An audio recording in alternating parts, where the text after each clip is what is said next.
Bueno, primero que todo, buenas noches. Ojalá que estén súper bien todos y todas.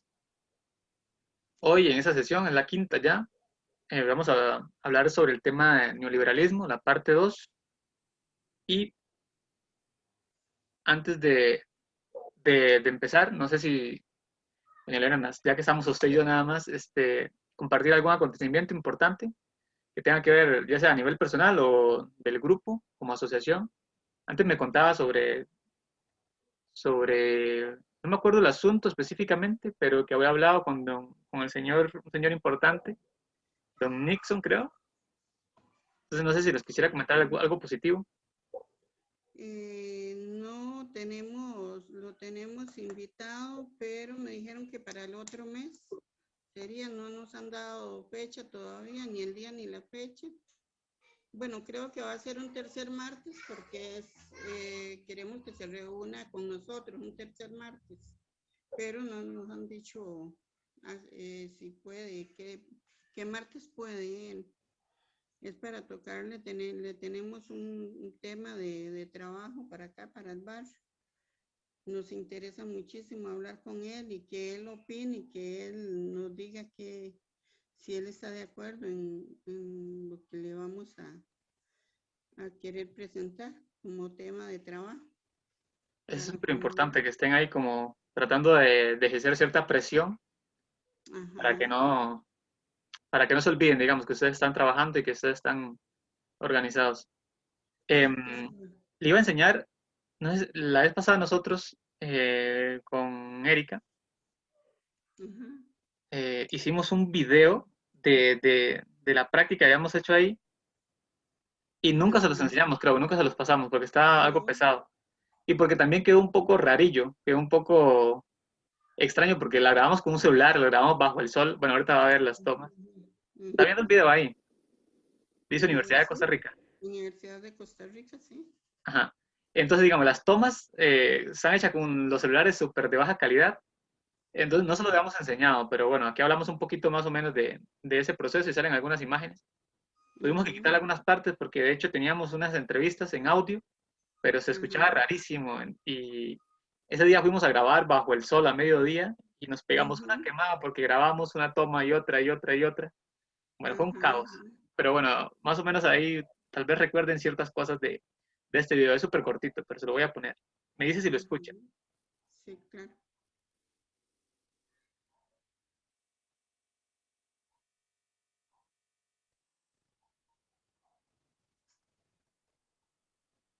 Bienvenidos y bienvenidas a la comunidad Valle Escondido, comunidad en la cual llevamos a cabo nuestro proceso de intervención. Esta comunidad se encuentra dentro del cantón de San Ramón y pertenece al distrito de San Juan.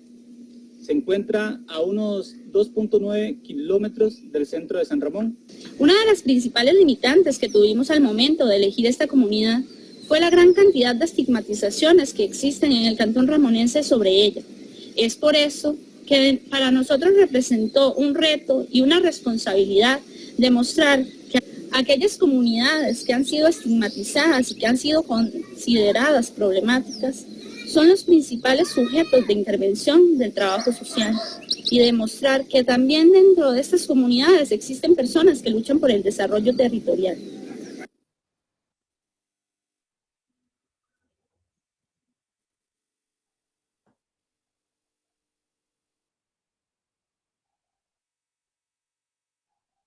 Durante el primer ciclo electivo del 2018 realizamos un diagnóstico en la comunidad para determinar cuáles eran sus principales necesidades. Obviamente a partir de entrevistas, de observación, de acercamiento real a la comunidad y a partir de esas necesidades determinamos nuestro objeto de intervención, que sería los factores institucionales y sociales que influyen en la participación, organización y autogestión de la comunidad de Valle Escondido.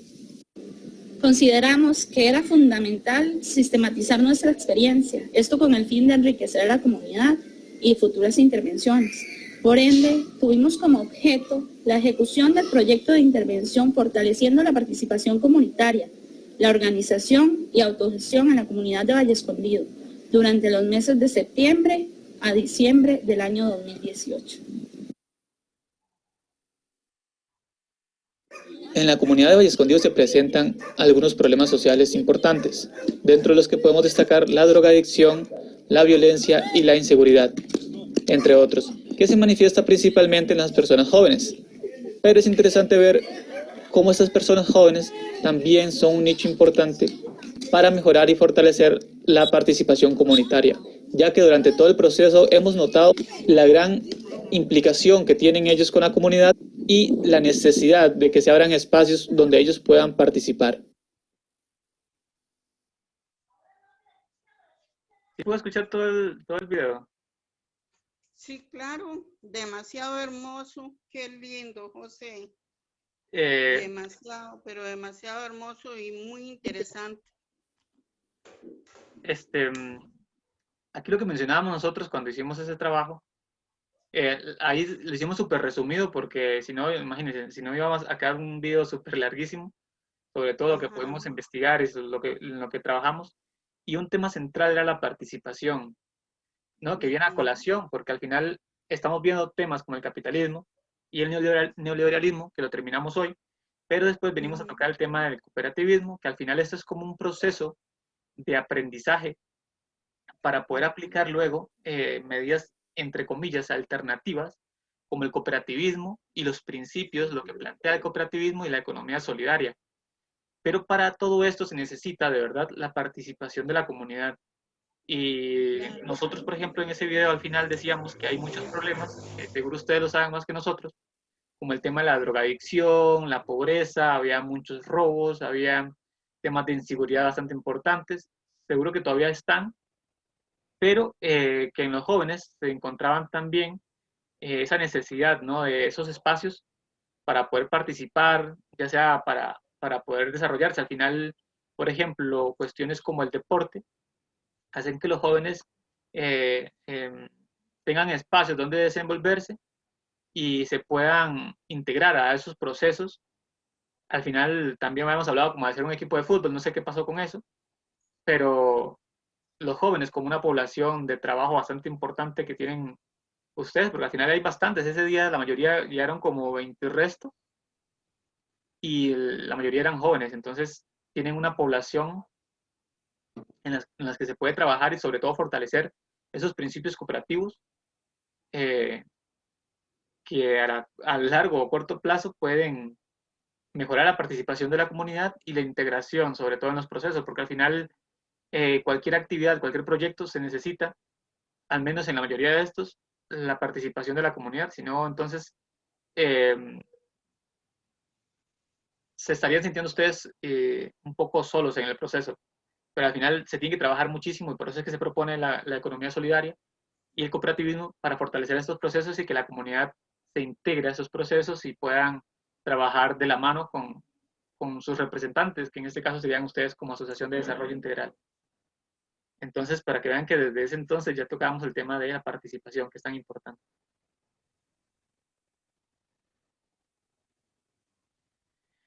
Bueno, como breve repaso a lo que vimos la vez anterior, no sé si pudieron ver el video, si no, bueno, vamos a ver un leve repaso. Vimos en qué consistía el neoliberalismo y básicamente es un sistema, más bien un modelo que pertenece, que es propio del sistema capitalista que vimos en las anteriores sesiones y que es un modelo económico, social y político. A través de la política es que se implementan las medidas de ese modelo económico. Y en lo social es donde se reproduce lo ideológico, ya que también tiene un carácter ideológico. El neoliberalismo tiene como base también la privatización, y al igual que el capitalismo. Y está basado en ese mismo sistema de producción. Es producir muchísimo, generar muchas ganancias. Lo que pasa es que genera esa riqueza a gran escala, pero la distribución no se hace de manera igual o equitativa. Entonces, por eso es que es un sistema y un modelo económico que genera muchísima desigualdad y pobreza y que afecta muchísimo a la clase trabajadora y que también tiene un impacto en las organizaciones comunales, ya que también promueve una cultura muy individualista. Entonces, ¿cuáles son sus principales características? Prácticamente son esas que les acabo de mencionar. A nivel económico, mmm, lo que pretende y lo que pasa a nivel mundial, que ahora lo vamos a ver un poquito más adelante, es que la economía se globalice. Entonces, por eso vienen al país grandes transnacionales, que esas grandes transnacionales monopolizan muchísimas veces los productos y el mercado mismo, y hace que quiebren los pequeños y medianos productores. A nivel social, igual genera muchísima desigualdad, inseguridad, etc. Y a nivel político, pues bueno, prácticamente en todas las agendas de gobierno que han habido en las últimas décadas, están ahí las políticas neoliberales. Entonces, que eso al final debilita al Estado, a ustedes como Asociación de Desarrollo, los afecta directamente en el sentido de que al haber menos intervención hay menos presupuesto para, para los diferentes sectores. Lo que les mencioné, creo que la sesión anterior, no, la última que vimos sobre el capitalismo, creo que era la 3, que al haber recortes de presupuesto, a ustedes como Asociación de Desarrollo Integral les va a llegar menos, obviamente. Entonces se va a invertir menos en proyectos, se van a hacer menos actividades para la comunidad, se van a tratar menos las problemáticas, etcétera, etcétera. Entonces, para esta sesión, nos interesa entonces tres cosas en específico del neoliberalismo. Primero, un recorrido histórico por las repercusiones más importantes que ha tenido en Costa Rica. A nivel general, no vamos a entrar mucho porque son meramente económicos, a pesar de que tienen un impacto social. Cuando hablamos de neoliberalismo, la gente y los teóricos se centran mucho en la parte económica. También cómo nos afecta en nuestro día a día y cómo los y las impacta como Asociación de Desarrollo Integral. Entonces, en lo que respecta al recorrido histórico, eso se lo había mencionado también en las sesiones anteriores. En la década de los 40, se tenía en Costa Rica un Estado, ahora podemos decir que es un Estado capitalista, a pesar de que es un Estado que todavía sigue interviniendo, es un Estado interventor, entre comillas, porque sigue interviniendo y sigue estando presente, pero es un Estado capitalista, principalmente. En la década de los 40 se conoció el Estado benefactor, entre comillas también, porque al final el Estado no es un benefactor, el Estado más bien es un administrador de bien público. No es que brinda beneficios a la población, sino más bien es un derecho de la población todo eso que brinda el Estado, porque al final lo que está haciendo es administrando el dinero que genera el país. Dinero que es de la clase trabajadora, principalmente, que son al final lo que lo genera. Entonces, en esta década de los 40 se dio una inversión en lo social bastante importante y se crearon instituciones como el Ministerio de Trabajo y Seguridad Social, la Caja Costarricense de Seguro Social, las garantías sociales también que tenían que ver con vivienda, salud, nutrición, etc. La Universidad de Costa Rica también para la educación superior. Y entonces aquí había una intervención enorme del Estado y también una inversión importante en lo social. ¿Esto por qué? Porque se entendía que para salir de las crisis y para tener un balance entre lo económico y lo social, la gente tenía que vivir bien. Es algo que parece lógico, pero que ahora, bajo la lógica que estamos, pues entonces cuesta un poco entenderlo. Y es que para que la gente pueda trabajar, para que la clase trabajadora pueda estar bien y sobrevivir, necesitan estar bien y para eso necesitan ciertas cosas, por ejemplo la salud, necesitan educación, necesitan vivienda digna, necesitan un trabajo, necesitan una serie de cosas para poder sobrevivir. Claramente, si la clase trabajadora es la que genera riqueza al final y al cabo, entonces se necesita, cada vez se deterioran más y más.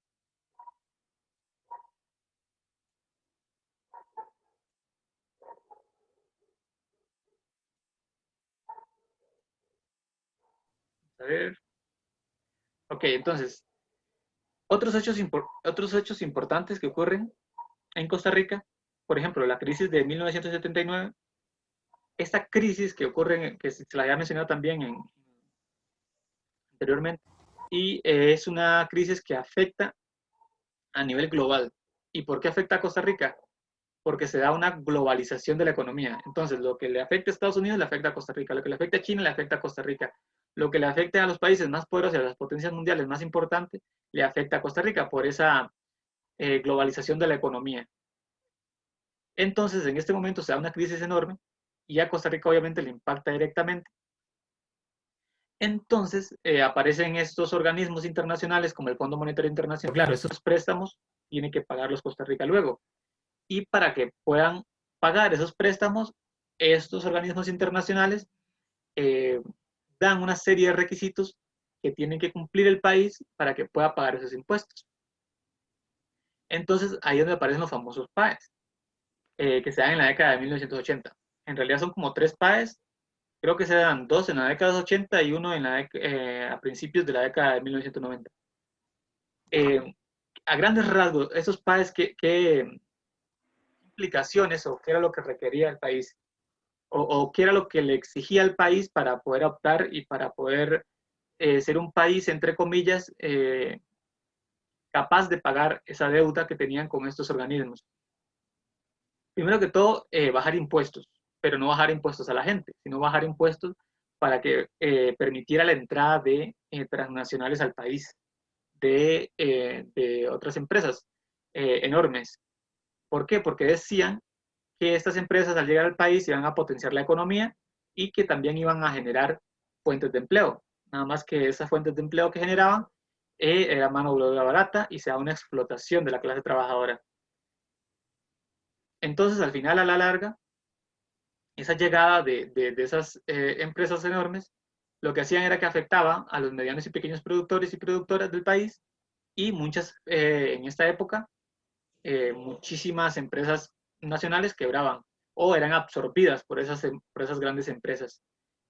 Por ejemplo, es como que una persona que tenga la famosa pulpería se ponga a competir con Walmart, por ejemplo.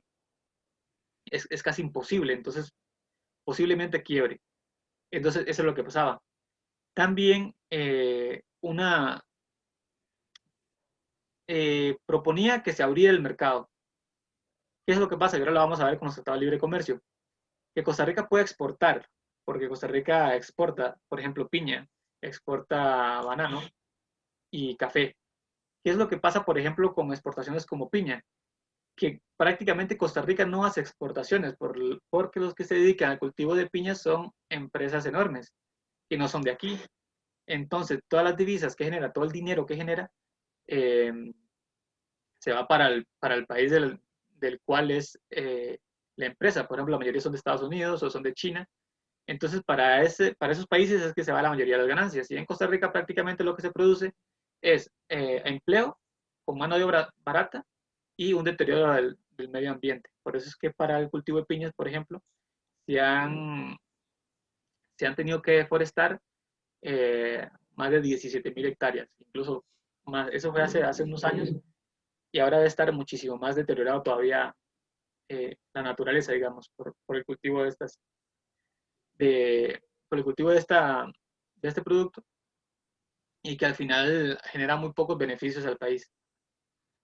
También lo que proponía estos PAEs era una reducción del Estado, una reducción del gasto público, que el gasto público, según ellos lo entienden como la intervención en lo social del Estado, entonces también se debilitaban y se desfinanciaban instituciones importantes que se crearon en la década de los 40.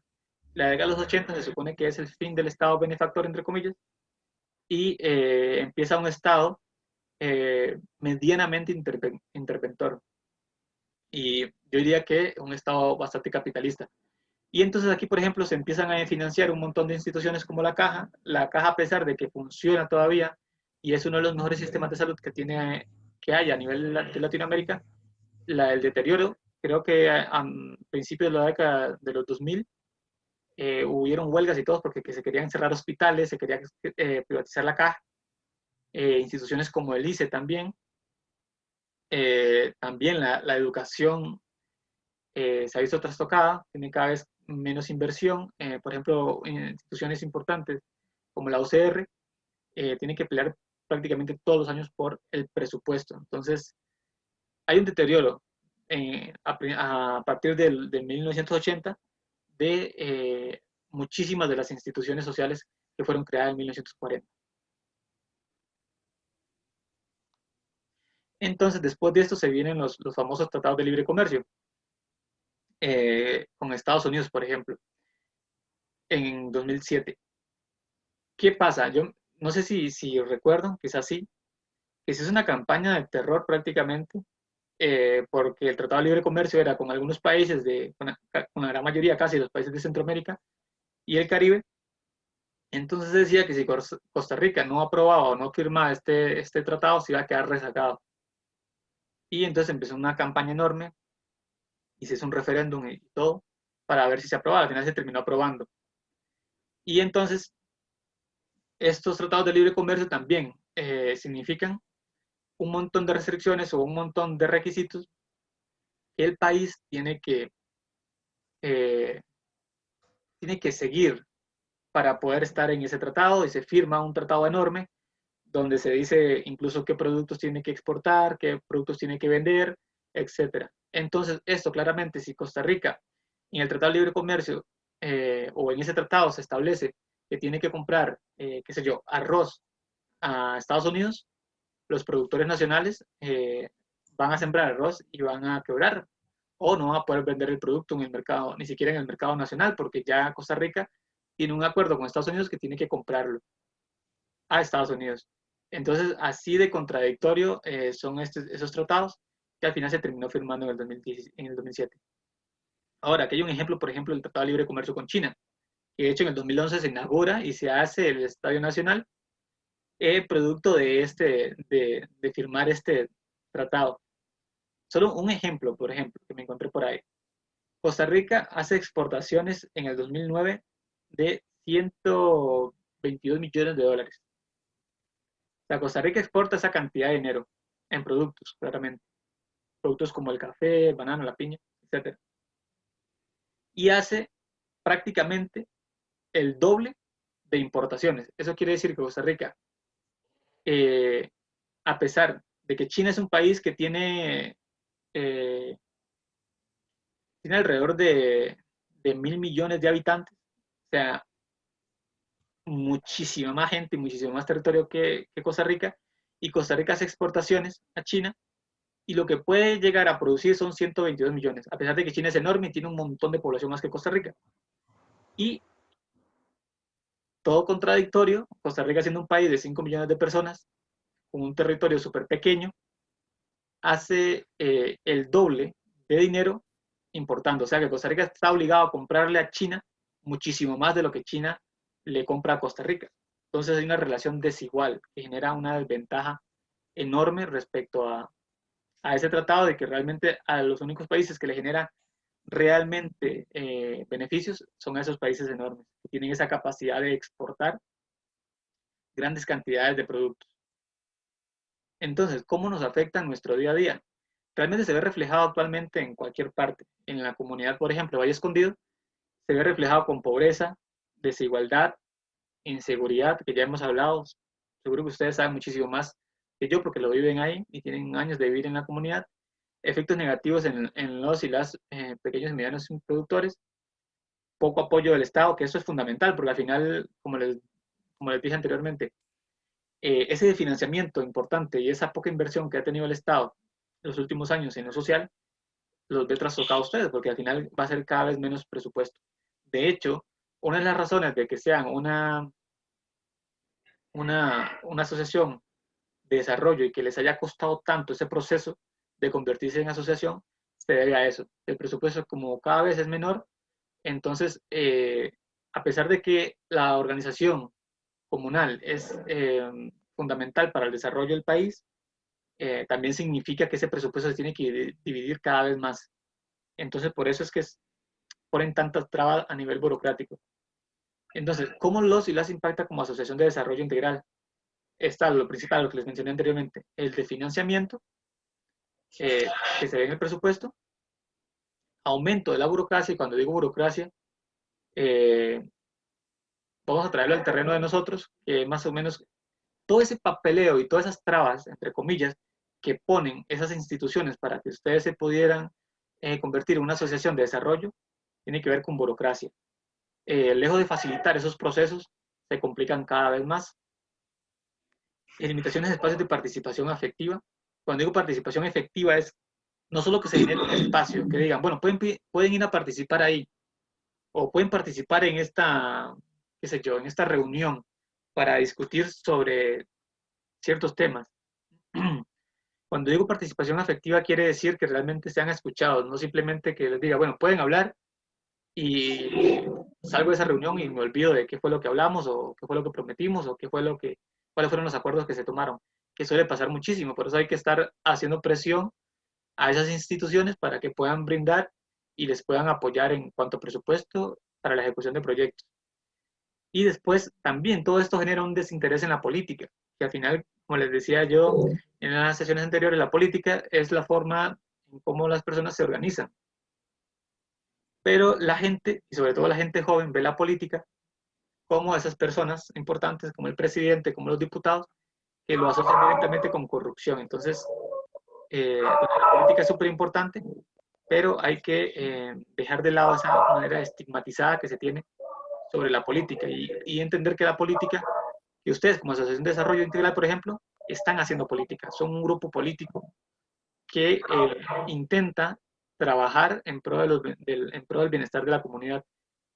Entonces, cuando se da todo esto, y sobre todo como el capitalismo y el neoliberalismo genera esa poca inversión en lo social, genera un montón de problemáticas sociales también, como las que puede vivir la comunidad de Valle Escondido, eso también genera una cultura súper individualista, donde cada vez a las personas le importa menos el vecino y se enfoca más en las cosas que hacen, en el trabajo, etc. Y les importa bastante poco la participación en estos procesos, que es tan importante como les mencioné anteriormente. Y entonces aquí volvemos al tema de el cooperativismo y la economía solidaria, que es importante inculcarlo en la gente joven y sobre todo también en la gente mayor, obviamente, pero sobre todo en la gente joven porque se ha perdido esos principios de la solidaridad, del respeto, de, de, de igualdad, de equidad, etc. Entonces es importante retomarlo. Ya cuando entremos a ver el tema del cooperativismo y la economía solidaria, vamos a rescatar por qué es tan importante esos principios y por qué es tan central para ustedes como Acción de Desarrollo lograr que la comunidad se integre y participe en esos procesos.